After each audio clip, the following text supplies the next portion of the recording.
Hello, and welcome to this edition of the Four Ps Podcast. Today, we have a great guest all the way from London, England. His name is Pratiqk Jaani, and he is talking about perception in a way that makes you really, really think about what we know is real and what we don't know is real, to be honest with you. Very deep. Talks about, and I'm going to tell you, when you listen to this, you want to listen to this in a way where you are taking what he says and you're analyzing it against how you're living right now. And I'm being very serious. Not, how you living, but like how you are living.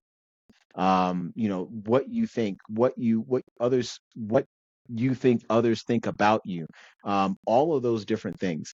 And when we come back, you will have a great conversation with Pratiqk Jaani. We'll be right back right after this. Purpose gives your life direction. Planning turns that direction into action. Passion gives your mission energy.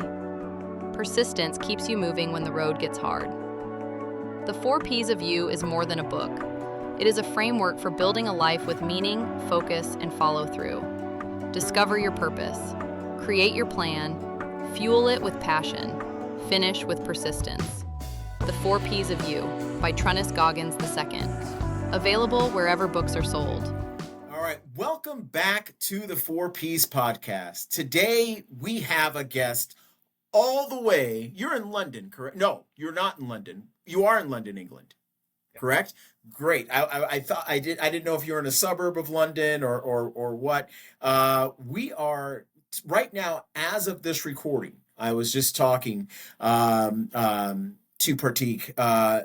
It is very hot, isn't it? Very.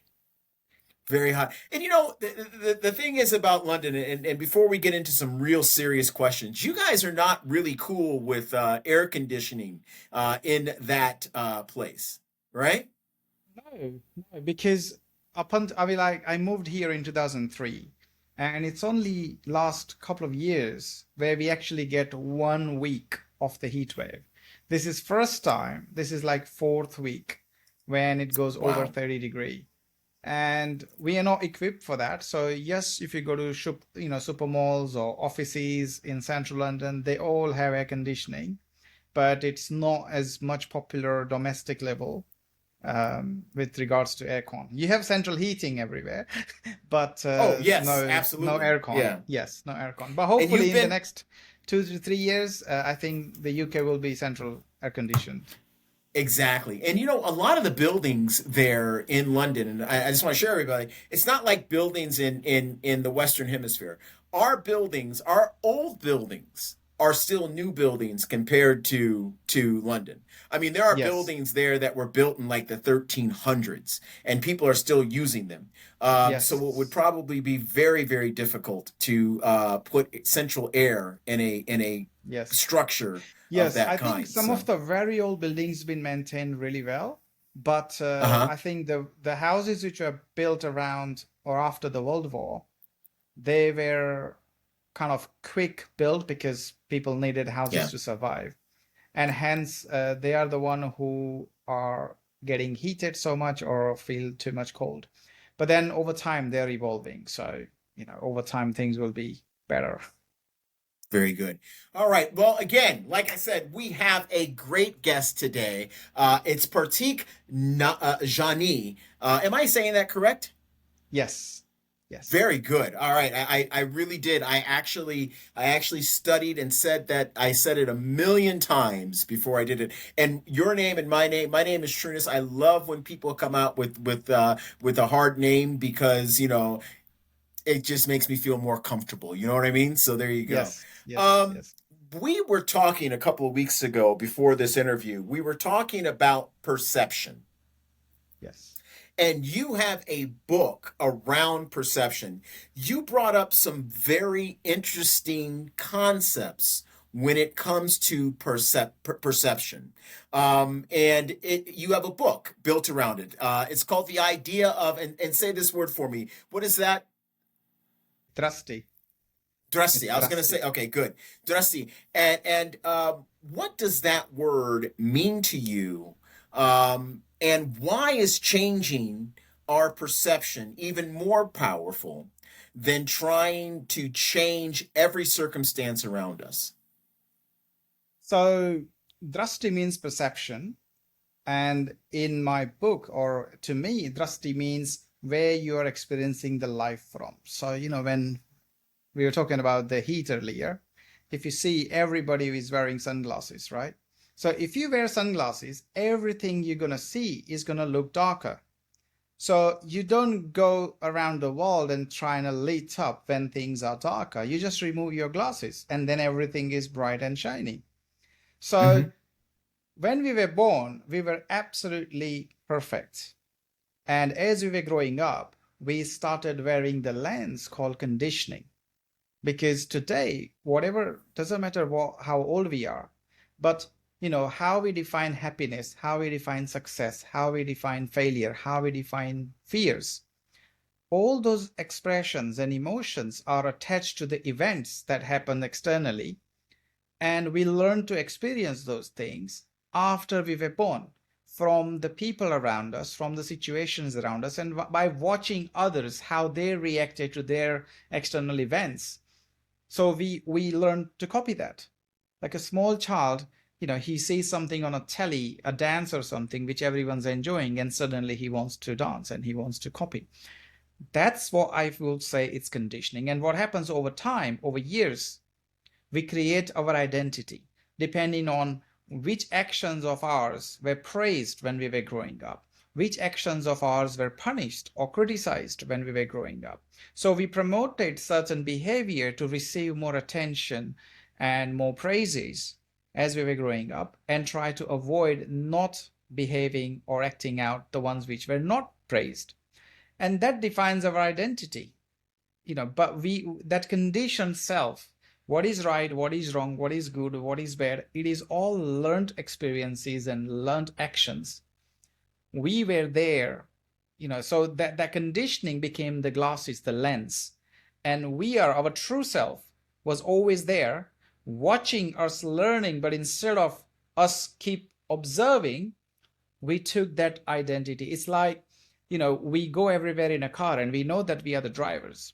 But if we were born in a car and we never got separated through the, from the car, we somehow start to assume because that we are the car, but we are not really the car. We are the drivers. And this is how that's what I've put in a book, that what we are experiencing today, why we are experiencing that. And there is no wrong, it's not wrong. So we shouldn't feel bad about what has happened and what we experience is in a wrong way. And I'll tell you, as this interview, progresses, I'll explain why. But that's where the Drasti come in place, that we see ourselves without the conditioning, and the world changes, the life changes, the experiences changes. So, you write about that life doesn't touch us directly, and you kind of touched on that a little bit right there. It touches us through our interpretation of it. So it all depends on what we interpret during that time. Was there a personal moment that made this truth especially real for you? Yes, and I think the biggest advantage I had is I grew up in a country which was very different in many ways than I'm living now. So I spent 18 years of my life in India, and I spent 22, 23 years in UK. And what I started observing is how certain things were perceived in India and how they were perceived in UK, and what is my opinion living or perceiving the life from both perspectives. So that really taught me that life is about perception. And there is no right or wrong. It's, when everybody does something similar, it becomes normal to us. So we don't ask questions. But because I came from a country, we had very different culture, very different belief system. Like I come from a family, we have pure vegetarian and we don't touch alcohol, right? So when I came to UK, it's the first time I saw alcohol, and I saw meat, and I worked in an Indian restaurant, and I was serving the alcohol and meat, right? So that was really like contradictory activity. But Right. then when I saw like every customer who was coming to eat, they were all ordering alcohol and meat. And then they're all enjoying and they're having a lot of fun. And then I'm kind of analyzing like what is actually happening. So the answer I got was that's how they have been brought up. So for them, so people in UK drinking alcohol and eating meat is normal because that's what they, grew up observing and experiencing because the parents would feed them. Whereas my parents never had that because that's what the conditioning is carrying from our generations in our community or our, in a state which I'm from. So for us, this was our normal. And they're both right in their own place. There is no criticism about one or the other, is how it became normal to those independent individual countries or communities or people. So that was my real life, experience. And this is where I think this is just a food, right? Then there are lots of other scenarios, like how the marriage has been treated in Indian communities and how the relationships are, experienced in UK. And I think they both have their own reasons, and they both are their own normals. But a lot of people don't analyze these things. They don't go into the Right. detail of understanding why this is different. You just talked about childhood, and you talked about how our perception growing up. There are certain things that we do. It's almost like you were talking about the heat just a little while ago. How we were, and we go back to the weather. And I know you're probably like, "Would you hurry up and get this interview done because I can turn my air conditioning back on?" But in this case, I mean, if you are used to it, it's like, for example, I'm one of those people who grew up around alcohol and meat. Hmm. That's and as a matter of fact, my father used to say you could not. My father, when he talked about vegetarianism, and I'm bringing this up, I'm not trying to be offensive to any vegetarian out here, but my Yes. father used to say that you are not eating unless you have meat. And I kid you not, that's how my father was. And so when I grew up, a meal wasn't a meal without a very, very strong meat protein. And that's when a meal was complete. If there was no meat, then there was no meal. And that is it's kind of odd that and now obviously as you grow up you realize that there are vegetarians out there. They're probably healthier than I will ever be. But on that note, I mean seriously, I know people who are vegetarians and they're far more healthier than I am. But on that note, perception changes, and you say how childhood, how culture, family, society can condition our beliefs even without realizing it. How can someone examine those influences with honesty without falling into blame or feeling powerless? This is exactly what I'm trying to explain in a book. And basically, most of us don't even realize that we are suffering and there is a solution to it. And the reason is that when we look around, everyone's feeling the same. So when everyone is telling this is sun, we just believe this is sun. So, when people talk about stress, when people talk about, the disappointments, and this is normal because everyone is feeling. And if we only start to asking question that what exactly I'm defining stress as, what exactly I think may happen, which is making me feel stress. Mm-hmm. And if you keep digging, you will realize that this is something you have created in an anticipation of something may happen or may not happen. And then I would switch the journey and say, what is stress to me? How did I learn the stress? Because when I was born, I didn't know something like stress, right? Like 6 months old child, if a father walks into the house and say, hey son, I won $1 million lottery, that child is not going to react to it because it doesn't know what is money. It doesn't know Right. whether this is a happy thing or a sad thing. But then he sees the father telling other people and how they get excited and start jumping and celebrating and dancing. The child is now observing what has just happened. And then there will be lots of incidents like that, not only in that particular child's house, but maybe neighbor's house. They got a bonus, or when they go to school, they speak to other kids, and they're all absorbing this information, and the reactions from the learned world is exactly identical, right? So anyone will react similarly with £1 million lottery or £10 million lottery. So the child is learning, like, okay, money is important and money gives us this. We learned that. So if same way somebody passed away in the house, the child doesn't know how to react to it because he doesn't know what has just happened. What in Right. other words is not been conditioned.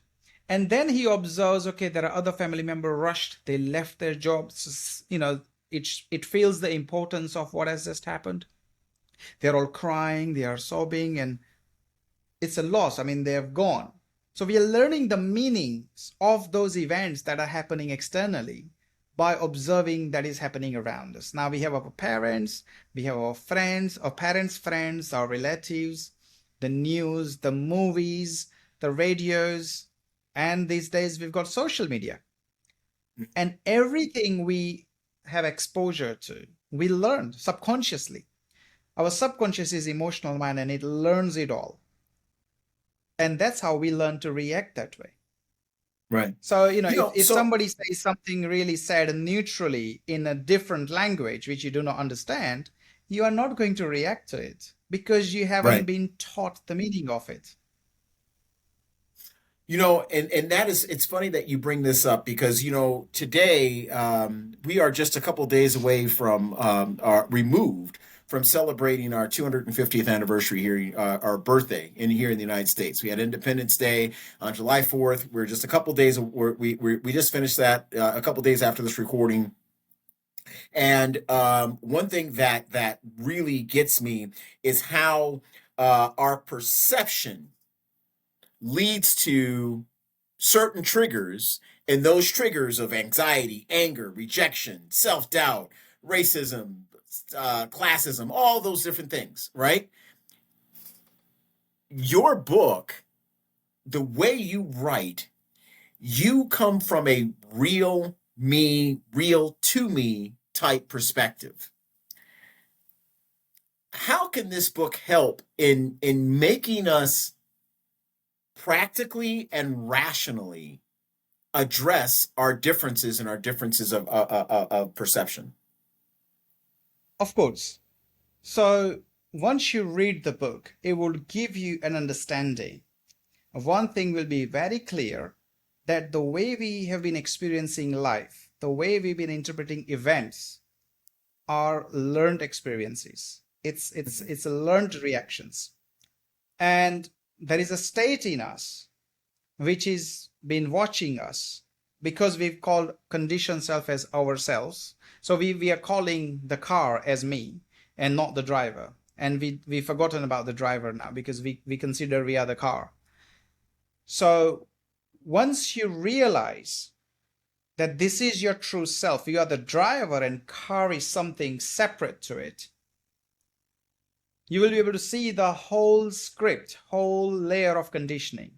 It's quite similar to, we go and we see a magic by the magician performed amazingly, and we are fascinated by it. I always wonder, I always get excited about the magic because it's something we cannot do in real life, right? And then they teach you how they perform the trick. And because now you know how that's been done, the fun's over.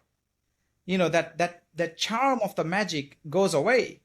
It cannot impact me as much as it used to when I didn't know how that was done. And I actually believed that there is something called magic. So we don't know how we were programmed to feel the stress. We do not know how we were programmed to feel the pressure and anxiety and depression and, classism and racism and all that, the self-doubts. But when you know, when you see for yourself, when you experience it, that this is how we were conditioned, This is how I learned. Because I don't even go in hypnosis anymore. I just ask, when I was born, I knew nothing. No words, no language, no emotions, nothing. I was just stable and steady. That was a state of wholeness. That was a state of completeness. Which means that anything is affecting me positively or negatively, it is something I've learned. Now you could go in a relaxed state and ask yourself a question when you're in a relaxed state, that how did I learn to get angry? Or why do I have self-doubts? And you will, your subconscious mind will actually take you in your childhood when something was happening externally, or something happened to you, or somebody said something to you, and it created the first seed of you having self-doubt. For example, in current time, we have a lot of overprotecting parents. So every time a child wants to do something, there's like, it's all right, son, I'll do it. Or it's all right, daughter, I'll do it. You won't be able to do it. You won't be able to do it. So they are actually showing their concern and love because they want their child to have everything ready like a prince. But on the other hand, he or she thinks that maybe I'm not capable, and that's why they are doing it and not letting me do it. And if you grow up with that thought process, it becomes firmer and firmer when you have 50 times the same same experience. Your subconscious is convinced to believe that you're not enough. Wow. And our conscious mind cannot see, like, the only reason I feel that is because I've never been given an opportunity. And what happens is you would actually stop taking interest in doing something because your subconscious has accepted that I'm not enough, I'm not good enough. That's what happens. So this is one example. Now, if you see yourself, how many events took place in your childhood that made you believe you're not enough, that's like you learning the magic, because you will have the reasons why your subconscious mind decided to feel that way. And the moment you know it, it's out, it's over. Because now you no longer want somebody else's validation to say you're complete. You just learned why you were feeling you were not good enough. And that changes everything. That's like you removed your goggles and now nothing is darker anymore. And for every single expression, every single emotion, there is a reason sitting there. So the idea is to, over time, so once you feel this observer state, the true self, the real me, every time something happens, that true self will trigger automatic. It will like switch on. And then you will say, okay, that person said something, and because it's something I didn't expect, I have a coping mechanism to get angry. But now I know this magic, so I'm not going to get angry. And this happens in microseconds. So you are calm. And you also know that the other person is acting out of his or her conditioning, protecting their identity, their respect, or however they've perceived their personality. So it's not even their true self, right? So who am I reacting to, the conditioned self or the real self? And the real self of everyone is identical. The only thing which is, separates us or makes us different is our conditioning. That is unbelievable. That is something, this book is something that I think anybody who is in leadership, anybody who deals with people always directly all the time, this is a great book for you to get to understand the other person, to understand the other culture, to understand the point of view where this person's coming from, and most importantly, to understand yourself. I think that is an absolute thing that needs to be done. Pratiqk, thank you so much for being a part of this program. It is phenomenal. This will not be the last time we have you. The book is called, and I'm going to say it again, Drasti, The Perception. Is that correct? Did I say it right? Yes, absolutely. That's right. That's my guy. I absolutely appreciate it. We will be right back again. You can get this book on Amazon. You can get this book anywhere where they buy books. Is that correct? That's correct, yes. Very good. And we will be right back right after this. Every story begins with a truth. Some stories are meant to inspire. Some are meant to heal. All deserve to be heard. At Veritas Publishing House, we bring truth to life through the written word. At Veritas, we guide authors from vision to visibility with purpose, planning, passion, and persistence. This is more than just publishing, it's legacy.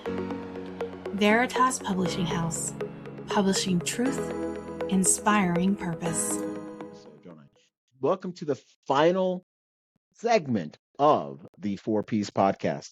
I am your host, obviously, Trunnis Goggins, and I will tell you right now, I really need to watch what I say as far as my words, but it's the perception, isn't it? It's the perception that we have when it comes to, if I say edition or if I say segment, we're also where did we get that? What is our perception? If I say final edition, it might be the final edition of I'm looking at it. My perception is the final edition of the podcast. There's never going to be another podcast. Someone else might say, this is a final segment or the final edition of the way the podcast is today. And it could be right either way. But, it's funny when we talk about perception, we were talking about the color blue. What makes us know that that's the color blue? We were talking about, our food, what we do, our behaviors and things like that. And it's all rooted in, what we are what our learned behaviors growing up and what what we assume and what we, what we believe and what we experience and all that things. And that builds our perception. And it also, it feeds maybe an unnecessary anxiety. It also feeds a lot of other things that maybe a little hard to deal with sometimes, and it does lead to maybe some unnecessary stress that we don't really need. So you know what? Go back and study your perception. Do exactly what Pratiqk said. I think he had some really, really good advice. Again, make sure you get his book. It'll be linked online, or it'll be in the podcast notes here. And again, it was a great conversation that I had with him. This week, as a matter of fact, tomorrow, I will be in Las Vegas. I will be there for 3 days. Honored to be a part of Freedom Fest. And then next week, starting next week, or the week after next, I'm sorry, we are going to have some podcasts. While I'm there, I'm going to be interviewing some fantastic just people, movers and shakers, people who are just they're leaders, no doubt about it. Great people. We're going to be talking about a lot of things. We're going to be talking about economics. We're going to be talking about perception of where we are in the United States of America. We literally are 250 years old. And the people that are going to be on this, we're going to be talking, are we still where we're supposed to be as a country? I usually don't talk about, and I don't talk about this political. I'm not going to sit there and say, we're supposed to be as a country, and then say, you need to vote this way. I don't care how you vote. I just want you to go out. And I really don't. And I'm not running for anything. So you don't have to vote for me. And I want you to be a part of the system. I want you to be a part of the process. But a lot of the people that we're going to talk to next week are going to make you think about where we are. I had a book that just was released called Unscrewed, and it talks about, and I actually write in that book about things that we are conditioned to believe. And all politics aside, I mean, it doesn't matter what color you are, who you voted for, it doesn't matter anything, but how we're conditioned to believe and how we get screwed. We really do. Sometimes we are conditioned to do everything that we're supposed to do, as far as, be at work on time, do this, do that, do this, the other, be the greatest person in the world, always show up, always do this, always do that. And then all of a sudden, guess what? You're the first one that gets let go. That's the job. It's just unbelievable. And so that's what we're going to be addressing next week. We're going to be talking a little bit about that. But again, we're going to have some great people that are going to be on this podcast next week. I don't know how we're going to format that yet. We may have one, like we usually have, just one guest and go through. It may be a multiple guests with very small segments. I do not know yet. but I do know it's going to be fun. And like I said, I'll be at Freedom Fest in Las Vegas. You will actually not see me in t-shirts or hoodies or anything like that. I'm actually going to have to dress nice. You know, just don't, I like dressing nice. I really do. But I like doing my podcast as laid back as possible because you know what? You're my friend, you're my family, and I want you to see me as who I am. And today I'm wearing a AFL. I love sports. I mean, sports stuff. Matter of fact, probably next week, week after next, I'm actually taking my son to Montreal for a soccer game, not World Cup. We couldn't afford those tickets. I wouldn't, even if I could afford those tickets, I wouldn't pay for them, to be honest with you. But we're going to a Montreal FC soccer game. And so you might see me in some Montreal stuff. Not the Montreal Canadiens, because I'm a Sabres fan and I will never do that. But you may see me in an Alouettes, which is a CFL. I may go ahead and buy an Alouettes t-shirt. May do it. One of my favorite football players when I was a kid was Vince Ferragamo, and he played for the Montreal Alouettes for a short period of time. But you may see that. You may see. I can't buy a Montreal FC because my son is a Montreal FC fan. I by default have to be a Toronto FC fan, and that's the game we're actually watching. So I'll be wearing that. But I may do something Montrealish here in the next couple of weeks. But you never know. You never know. But like I said, I hope you enjoyed the podcast today. I hope you enjoyed the episode, and stay tuned for a lot of special things that are going to be going on at the Four Piece Podcast. Talk to you soon. Bye bye.